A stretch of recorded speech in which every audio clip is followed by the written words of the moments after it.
여러분 안녕하세요. 하울림 독서입니다.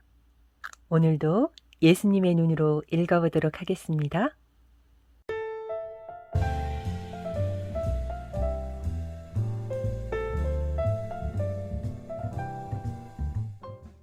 (1996년 4월 14일) 우리가 기도하는 소리를 듣고 다른 제자들도 합류하여 모두 함께 아버지를 찬미하면서 걸어갔다. 모퉁이 길을 돌자 마을이 눈앞에 나타났다. 마을 안으로 들어갔으나 아무도 눈에 띄지 않고 조용하였다. 좀 더 들어가 보니 그렇게 조용한 이유를 알 수 있었다. 장례식 행렬이 있었는데 온 마을 사람들이 거기에 모여 있었다. 장정 4명이 죽은 아이의 시체를 떠매고 묻으러 가고 있었다.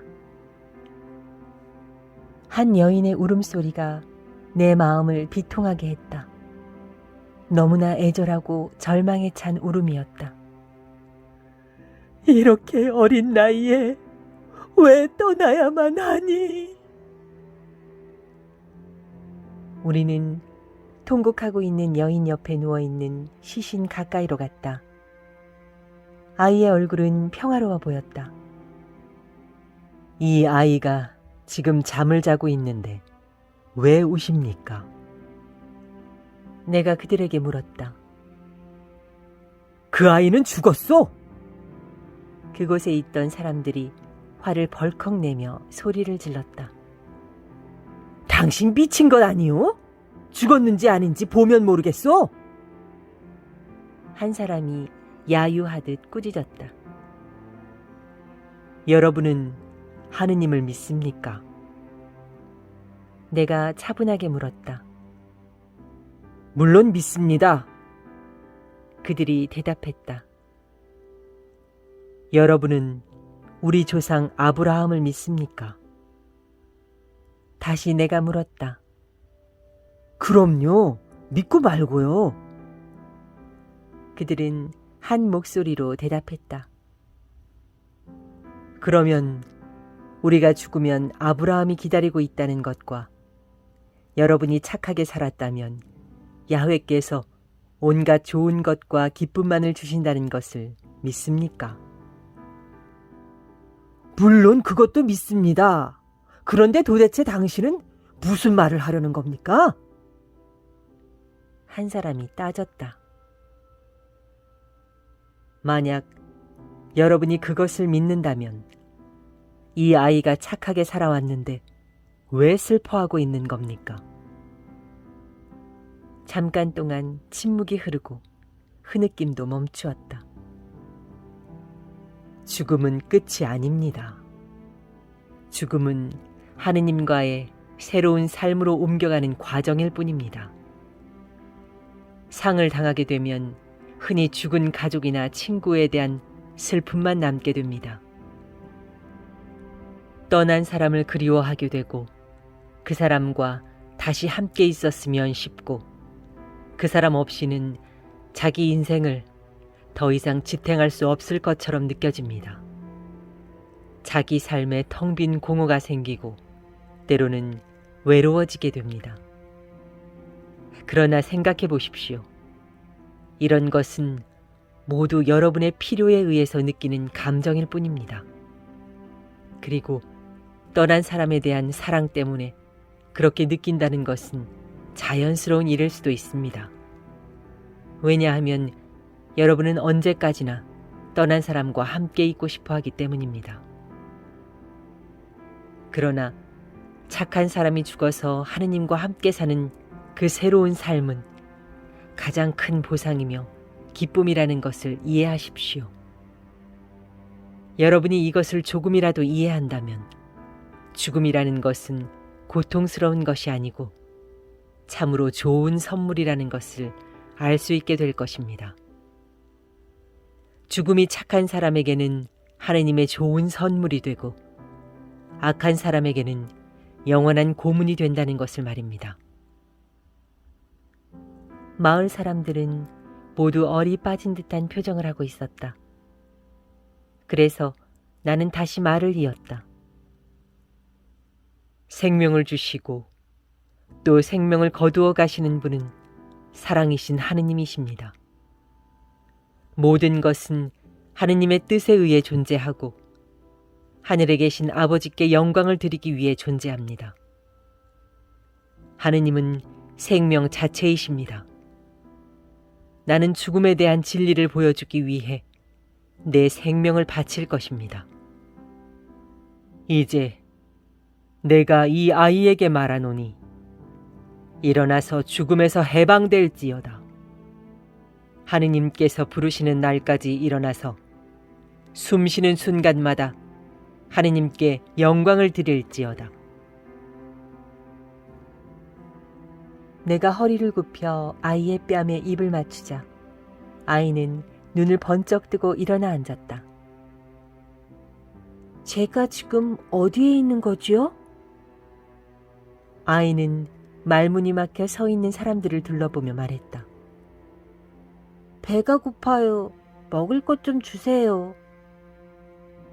그제야 사람들은 기쁨의 웃음을 터뜨리며 아이를 껴안았다.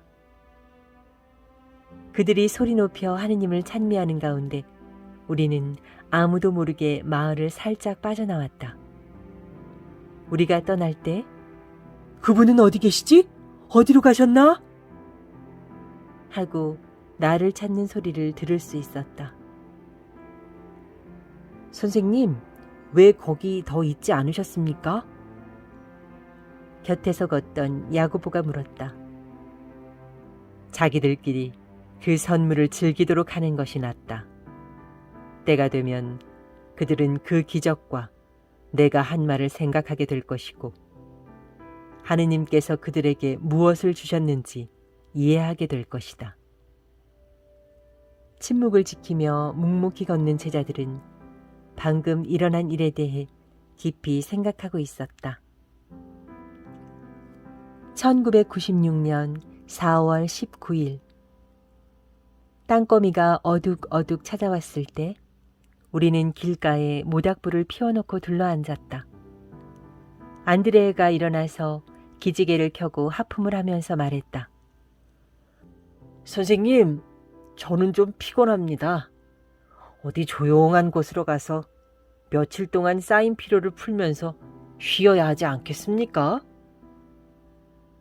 안드레야, 쓸데없는 일로 선생님을 귀찮게 해드리지 말고 자리에 앉아. 베드로가 말했다. 베드로는 사소한 문제로 내가 신경을 쓰게 될까봐 항상 조심했다. 베드로, 안드레야 말이 맞네. 우리는 여관을 떠난 후로 일을 많이 했기 때문에 모두 피곤해하고 있네. 항상 쉬고 싶어하는 유다가 말했다. 우리가 언제 쉬느냐 하는 것은 선생님께서 결정하실 일이야. 나의 사랑하는 요한이 소리쳤다. 나는 예수님께서 원하신다면 영원히 계속해서 걸어갈 수 있어. 요한의 형 야고보가 젊은 열의로 큰 소리를 쳤다. 내가 대답을 하려고 하는데 코 고는 소리가 들렸다. 그렇게 시끄러운 중에도 바르톨로메오가 잠이 들어버린 것이다. 바르톨로메오가 내 대신 결정을 해주었구나. 오늘은 여기서 자도록 하자. 그리고 아침에 유다로 가서 쉬도록 하자. 다른 사람들이 그렇게 떠들고 소란을 피우는데도 깊은 잠에 빠질 수 있는 바르톨로메오를 보고 나는 웃지 않을 수 없었다. 유다가 주머니를 열더니 나를 쳐다보며 말했다. 선생님, 돈이 얼마 남지 않았습니다. 이렇게 적은 돈으로 어떻게 유다에 머무를 수 있겠습니까? 베드로가 화를 벌컥 내며 일어섰다. 어제는 그렇게 많이 있었는데 그 돈이 다 어디로 갔다는 건가? 나도 모르겠네. 유다가 울부짖었다. 이게 전부야. 여기 와서 보라고. 볼 필요도 없네. 어떻게 된 건지 다 알 수 있으니까. 언제나처럼 똑같은 식으로 없어진 걸세. 공중으로 사라진 거지. 베드로가 쏘아주었다. 유다는 움찔하며 뒤로 물러섰다. 무슨 말을 하는 건지 모르겠네. 모르긴 왜 몰라. 요한이 낙심한 듯 유다를 쳐다보며 말했다. 유다는 탄원하는 눈빛으로 나를 쳐다보았다. 괜찮다.